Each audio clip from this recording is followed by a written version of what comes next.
The turkey was perfectly golden.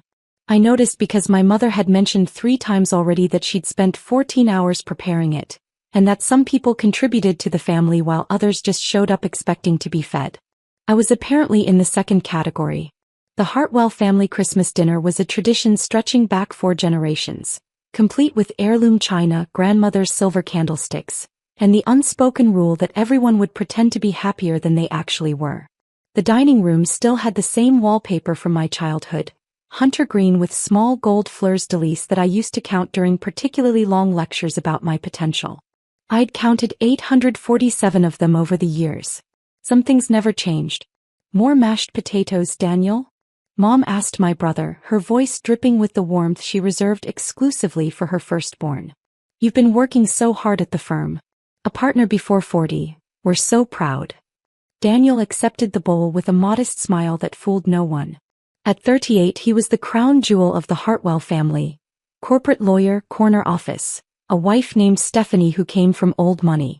Everything our parents had ever wanted in a child. His house in the suburbs had 6 bedrooms. His children attended private school.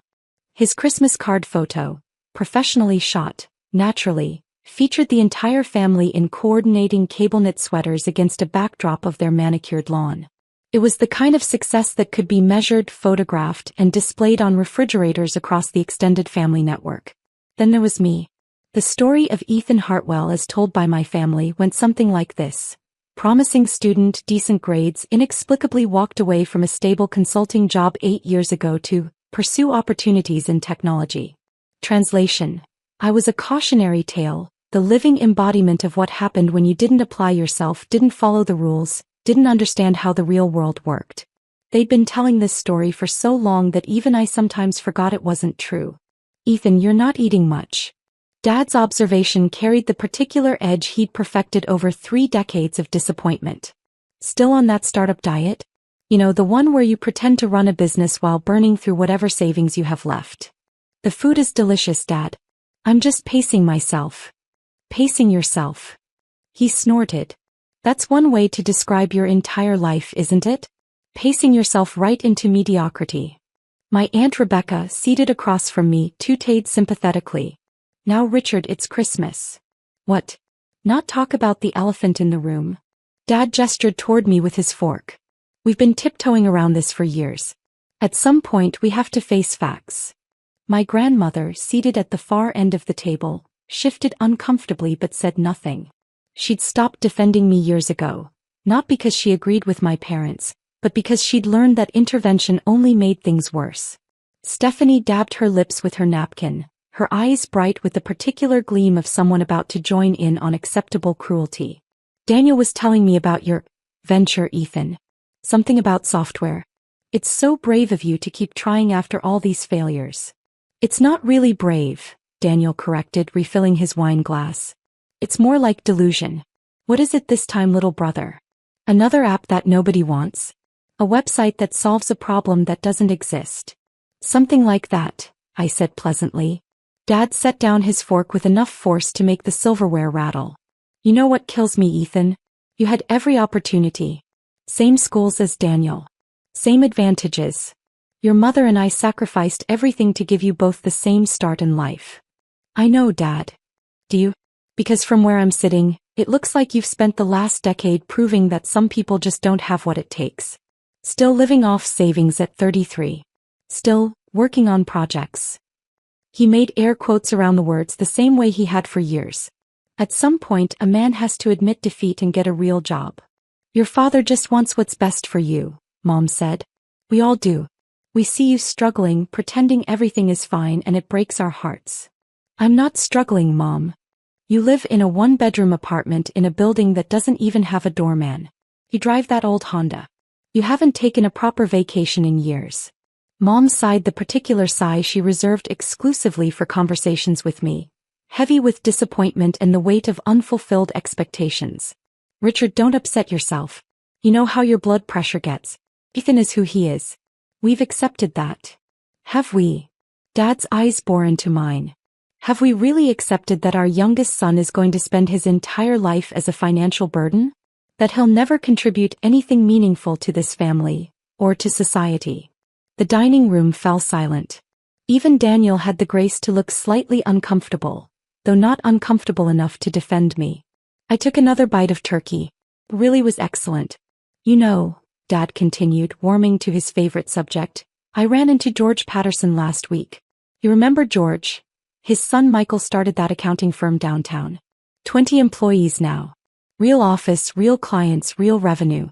George couldn't stop talking about how proud he was. That's wonderful for Michael. It is wonderful. It's what success looks like, Ethan. Not sitting in your apartment pretending that your coding projects are going to amount to something. Mom nodded along, her expression a perfect blend of pity and resignation. We just worry about you, sweetheart. What happens when the savings run out? Do you have a plan? A real plan? I have a plan, Mom.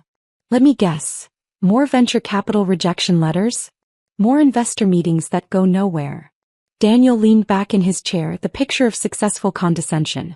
I've told you 100 times, Ethan. Tech startups are a young man's game. You're too old to be playing entrepreneur. Cut your losses and find something stable. Like what? Stephanie asked. What would someone with Ethan's unique skill set even do in the real world? Entry-level something, Daniel suggested. IT support maybe? I hear they're always hiring people who can restart computers and clear browser caches. Dad barked out a laugh. From dreaming about Silicon Valley to resetting passwords. That's quite a journey. The laughter spread around the table. Mom tried to hide her smile behind her napkin. Even my grandmother chuckled softly before catching herself. I finished my bite and reached for my water glass.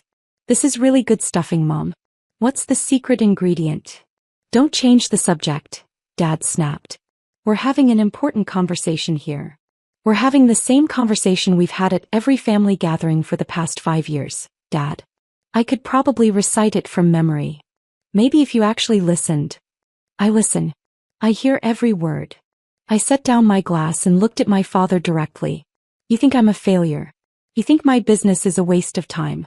You think I should give up and become someone who makes you comfortable to brag about at dinner parties. That's not. It is what you think.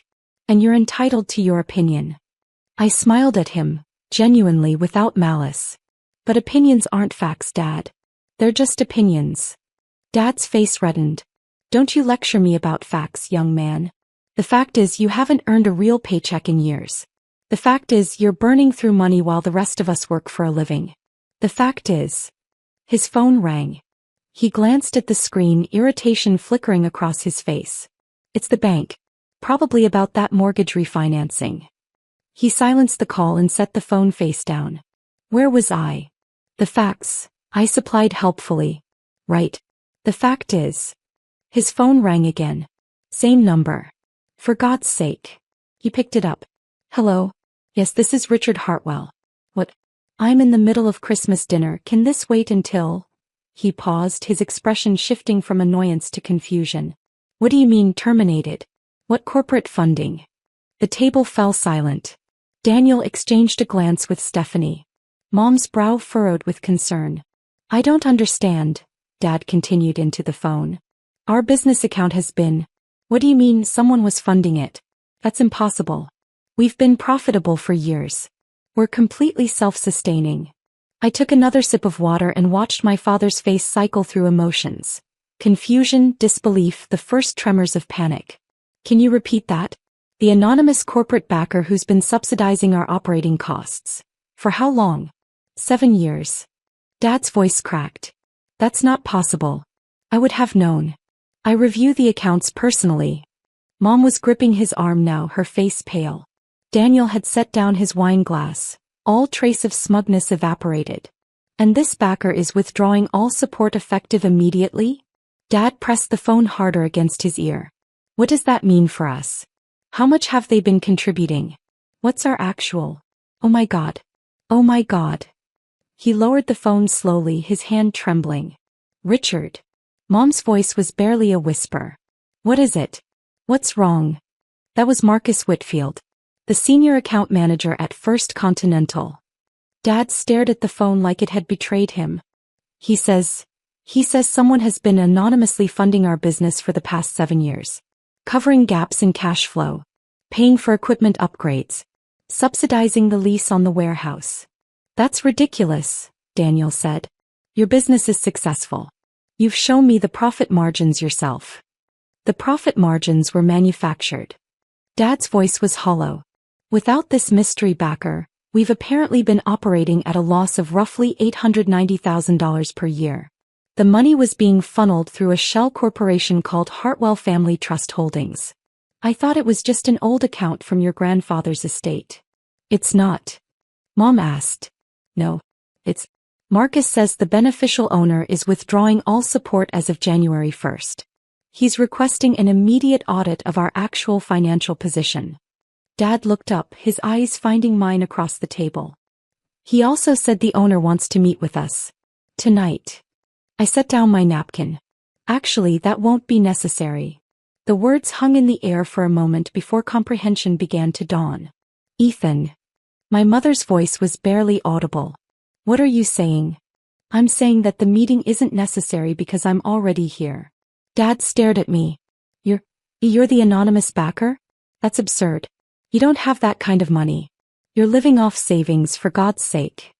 I was never living off savings, Dad. I folded my hands on the table. I was living off the returns from my first company, which I sold 6 years ago for $47 million. The savings you were so worried about were actually generating about $3.2 million in annual investment returns. The silence that followed was absolute. The company I sold, I continued, was called Quick Route. It was a logistics optimization platform. You might remember me mentioning it about 8 years ago, around the time you told me to stop wasting time on computer nonsense and get a real job. Dad opened his mouth, but no words came out. After the sale, I started investing in other ventures. Some failed. Most succeeded. My current portfolio includes stakes in 14 companies across 5 industries, with a combined valuation of approximately $340 million. My personal net worth as of last quarter's assessment is around $127 million. Daniel had gone pale. That's not, you can't. I can. I did. I looked at my brother with something that might have been pity. Remember last year when your firm was struggling to make partner bonuses? The anonymous client who brought in that $2.3 million case? That was one of my companies. I specifically routed the work to your team. Why? The word came out strangled. Because you're my brother. Because despite everything, I wanted you to succeed. I turned to my parents. The same reason I've been quietly funding your business for 7 years. Because you're my family. Because the business was your dream and I couldn't watch it fail. Mom had started crying, silent tears streaming down her cheeks. Dad sat frozen, his face a mask of shock and shame. Every time you mocked me at these dinners, I said, keeping my voice level, I went home and transferred another $50,000 to the shell corporation that was keeping your doors open. Every time you called me a failure, I covered another month of your warehouse lease. Every time you told me to get a real job, I was running a private equity operation that employs more people than your entire company. Ethan. Dad's voice broke. The money you thought I was burning through? Those were the profits from investments that are now funding a children's hospital wing in Seattle, 3 scholarship programs, and a small business incubator that's launched 47 successful companies. I paused. But you never asked about any of that, did you? You assumed. You judged. You decided who I was without ever asking who I'd become. My grandmother was smiling now, a small knowing smile that told me she'd suspected something all along. The funding withdrawal is real, I said. I've decided that continuing to support people who call me a financial burden isn't healthy for anyone. Your business will need to stand on its own merits now or fail on them. That's not cruelty, it's honesty. Dad finally found his voice. Ethan, please. We didn't know. How could we have known? You could have asked. I stood, pushing my chair back from the table. In 7 years of family dinners, not once did anyone ask about my actual work. Not once did anyone express genuine curiosity about what I was building. You were so committed to the story of Ethan the failure that you never considered the alternative. We'll apologize, Mom said quickly, desperately. We'll tell everyone we were wrong. We'll make it right. Whatever you want, Ethan. You'll do whatever you feel is right, Mom. But the apology isn't why I'm telling you this. Then why? Daniel asked, his voice hollow. Because you deserve to know the truth. Because I'm tired of pretending to be less than I am to make this family comfortable. And because, I paused, making sure I had everyone's attention. Because Marcus from the bank will be calling back in about 10 minutes with the actual numbers, and I wanted you to hear it from me first. What numbers? Dad asked. The real financial position of Hartwell Industries. Without my subsidies. I reached for my coat, which had been draped over the back of my chair. You're approximately $6.2 million in debt. The warehouse lease is 3 months behind. 2 of your major clients are about to default on outstanding invoices totaling over $400,000. And your line of credit was maxed out in September. I've been covering the minimum payments since then. Dad looked like he might be sick. Mom had gone completely pale, her hand pressed against her chest. The equipment upgrades you thought came from retained earnings? That was me. The bridge loan that got you through the 2021 supply chain crisis? Me. The insurance settlement that seemed generous after the warehouse fire? I made up the difference between what you received and what you actually needed. I've arranged for a 6-month transition period, I continued, shrugging on my coat. During that time, I'll work with your accountants to identify a realistic path forward. But the days of invisible support are over. If Hartwell Industries survives, it will be because you made it survive, not because I secretly propped it up while you told everyone how disappointed you were in me. I walked toward the door, then stopped. Oh, and Daniel? I turned to look at my brother. The partner track at your firm isn't as guaranteed as you think. There's a restructuring planned for Q2. 3 of the senior partners are being bought out. Daniel's face drained of color. How do you know about that?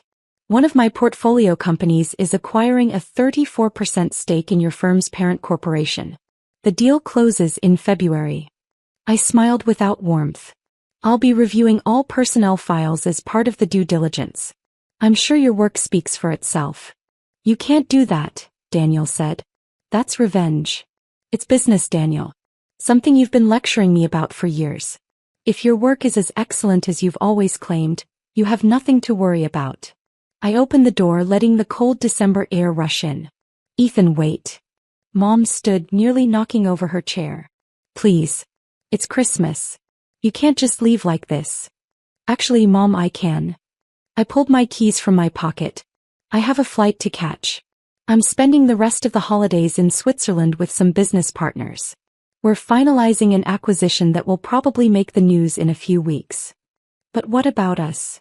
Her voice cracked. What happens to us? I paused on the threshold, looking back at my family. My successful brother who wasn't as successful as he thought. My proud father whose pride had been built on my invisible foundation. My mother who had worried so much about my future that she'd never noticed my present. What happens to you is up to you, I said. For the first time in 7 years, your success or failure is entirely in your own hands. Consider it my Christmas gift. I stepped outside and closed the door behind me. My phone buzzed as I walked to my car. A Tesla Model S that I'd parked 2 blocks away so my parents wouldn't see it. A text from Marcus Whitfield. Call complete. Your father took it about as well as expected. Should I proceed with the transition documentation? I typed back, yes. And make sure the 6-month support package is properly structured. I want them to have a real chance. Marcus replied immediately. Understood. For what it's worth, Mr. Hartwell, I think you're being more generous than they deserve. I considered that for a moment, then typed, they're my family, Marcus. Generosity isn't about deserving. It's about who you choose to be. I slid into the driver's seat and started the car. The dashboard lit up with the soft glow of expensive engineering, a far cry from the beat-up Honda my parents still believed I drove. My phone rang. Daniel. I let it go to voicemail. Then Mom. Then Dad. Then Daniel again. I silenced my phone and pulled away from the curb. The drive to the airport took 40 minutes through light holiday traffic. I spent most of it thinking about the look on my father's face when he realized the truth. Not the shock of the financial revelation, but the deeper shock beneath it. The realization that he'd spent 7 years lecturing a man who had been quietly, invisibly, keeping his entire world from collapsing. I thought about all the Sunday dinners where he'd held court about business strategy, about hard work, about what it took to build something from nothing.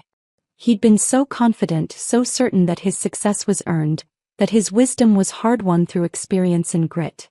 He'd lectured me about financial responsibility while his company hemorrhaged money that I kept silently replacing. The truth was messy.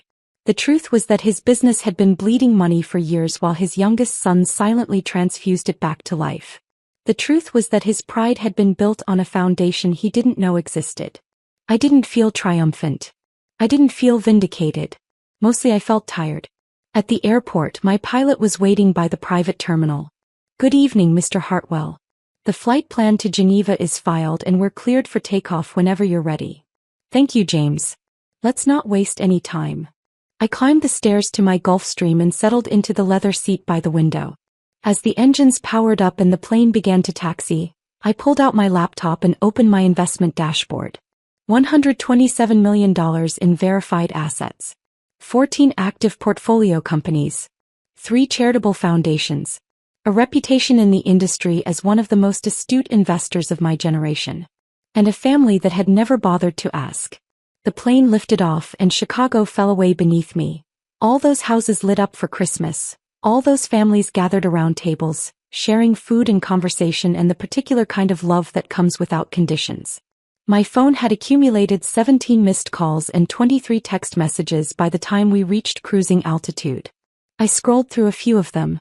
"Ethan, please call us. We need to talk. I can't believe this is happening. Mom, I'm sorry. I didn't know. Please let me explain. I was wrong about everything. Daniel. Son, I don't know what to say. I was wrong. About everything. The things I said. I'm so ashamed. Can we start over? Dad. This is Aunt Rebecca. I just wanted you to know that I always thought they were too hard on you. I should have said something. I'm sorry I didn't. Your grandmother told us about the hospital wing. We had no idea. None of us did. Mom, please come back. It's Christmas. We're family. Dad. I typed a response to the family group chat. I'll be in touch after the new year. In the meantime, I've arranged for a financial consultant to meet with you on the 27th. Her name is Sandra Chin. She's the best in the business. I've worked with her on 3 successful turnarounds. Listen to her, do what she says, and you'll get through this. The 6-month transition package I've set up will give you breathing room, but it's up to you to use it wisely. I paused, then added, I love you all. That was never the question.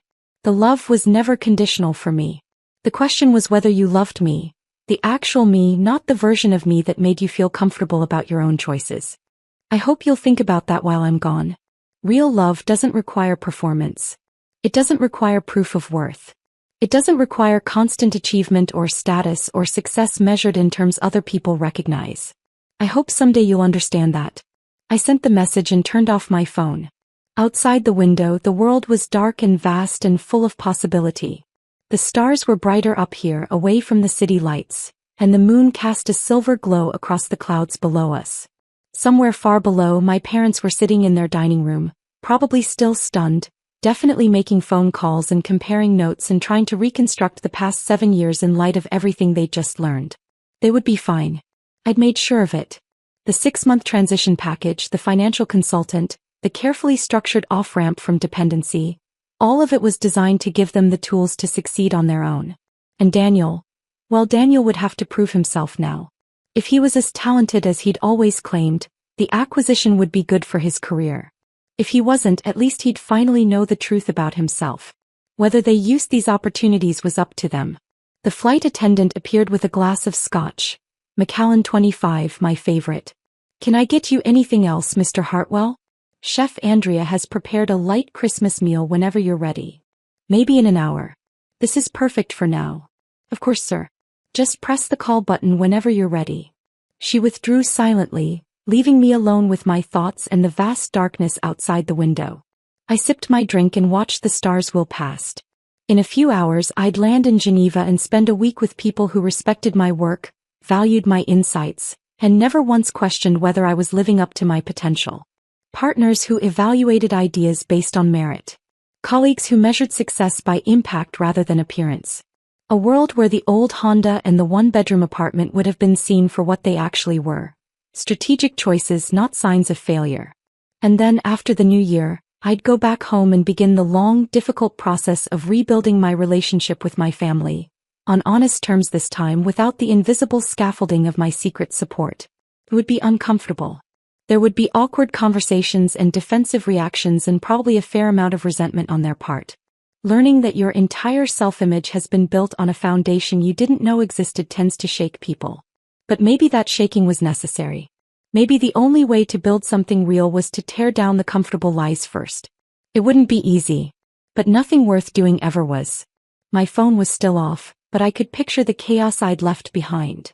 The urgent conversations, the desperate calculations, the dawning recognition that the family failure had been the family foundation all along. I could imagine Dad reviewing the accounts for the 100th time, looking for some explanation that didn't end with his youngest son's hidden empire.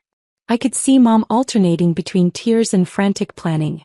I could picture Daniel, his professional confidence crumbling, wondering for the first time in his life whether he'd actually earned anything he had. Maybe they would change. Maybe they wouldn't. But at least now they knew the truth, and truth was always the first step toward something better.